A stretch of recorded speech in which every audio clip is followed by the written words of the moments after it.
അവള് പറഞ്ഞത് ഞാൻ അനുസരിക്കണം. അമ്മേ, എപ്പോഴാ വന്നത്? നീയെങ്കിലും എപ്പോ വന്നു എന്ന് ചോദിച്ചല്ലോ. ഇവിടെ ഒരുത്തി ഞാൻ എപ്പോ വന്നാലും എന്തിനാ ആരും വിളിക്കാതെ എപ്പോഴും ഇങ്ങനെ വലിഞ്ഞു കയറി വരണേന്ന് പറഞ്ഞ് എന്നെ ആട്ടി പുറത്താക്കുക.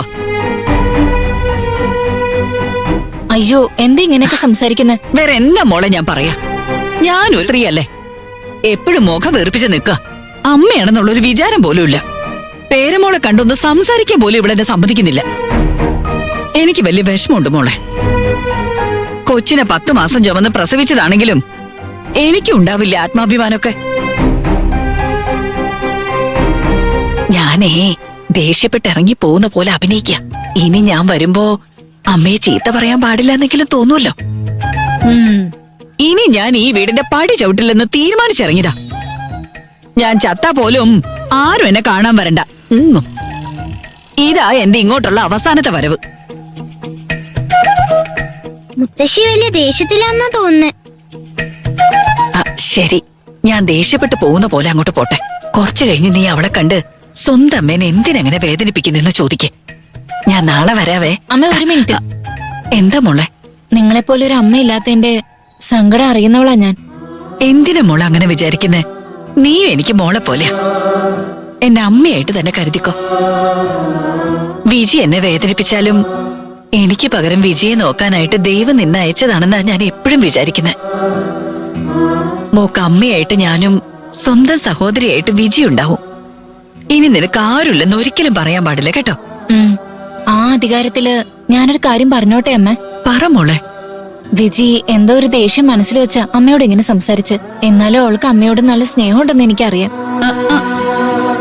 വിജിയുടെ കാര്യം ആലോചിക്കുമ്പോ എനിക്ക് നല്ല വിഷമം തോന്നുന്നു. അവൾ ഒരുപാട് കഷ്ടപ്പെടുന്നുണ്ട്. കഷ്ടോ? എന്താ മോളി പറയുന്നേ? അവള് ചെന്നൈയിലേക്ക് ഇപ്പോഴല്ലേ വന്നത്. കുറച്ചു കാലായിട്ടുള്ളൂ ഞാൻ പരിചയപ്പെട്ടിട്ട്. എന്നാലും ഇന്ന് അവളെന്റെ കൂടെപ്പിറപ്പിനെ പോലെയാ. അവളോട് ഇടപഴകുമ്പോ എനിക്ക് തോന്നാറുള്ളതമ്മ. അവള് കഷ്ടപ്പെടുന്നത് കാണുമ്പോ എനിക്ക് നല്ല വിഷമമുണ്ട്. എനിക്കത് അമ്മയോട് പറയാതിരിക്കാനും നിവൃത്തിയില്ല. അയ്യോ, എന്തൊക്കെയാ പറയുന്നേ? ഒന്ന് വിശദമായിട്ട് പറ. വിജി ജോലി ചെയ്യുന്ന സ്ഥലത്ത് നിങ്ങളുടെ വീട്ടിലെ മരുമോള് ഒരുപാട് ടോർച്ചർ ചെയ്യുന്നുണ്ടെന്ന് അവള് പറഞ്ഞത്. വിജയെ പരമാവധി ദ്രോഹിച്ച് അവളുടെ മനസ്സിന് വിഷമമുണ്ടാക്കിയെന്നു. അവരവിടുത്തെ ഏതൊക്കെയോ സ്റ്റാഫുകളെ കൂട്ടുപിടിച്ച് ശകുനെ പോലെയാ ഇവൾക്കെതിരെ ഓരോന്ന് ചെയ്തുകൊണ്ടിരിക്കുന്നത്. ഇവളാണ് ഇതിന് എല്ലാ കാരണക്കാരിയെന്ന് തെളിവ് സഹിതം പിടിക്കാൻ വേണ്ടിയാ വിജി കാത്തിരിക്കുന്നത്. അയ്യോ, എന്തൊക്കെയാ മോളെ ഇത്? ജോലി ചെയ്യുന്ന സ്ഥലത്താണെങ്കിൽ ഇതുപോലത്തെ പ്രശ്നങ്ങളും. ആ ജോലി കഴിഞ്ഞ് വീട്ടിൽ വന്നിട്ട് വേണം സ്കൂളിൽ കൊണ്ടാക്കിയ മോളെ തിരികെ വിളിച്ചുകൊണ്ട് വരേണ്ടത്. രാവിലെ തൊട്ട് വൈകുന്നേരം വരെ അവള് നിർത്താതെ ഓടിക്കൊണ്ടിരിക്കുകയാണ്. 2 ദിവസം മുമ്പ് എനിക്ക് ഉറക്കം വരാതെ ഞാൻ വിജിയുടെ വീട്ടിലേക്ക് നോക്കി. അപ്പോഴും ലൈറ്റ് ഓണാ. ക്യാഷ്വലായിട്ട് വിജി എന്താ ചെയ്യുന്നതെന്ന് ഞാൻ പോയി നോക്കി.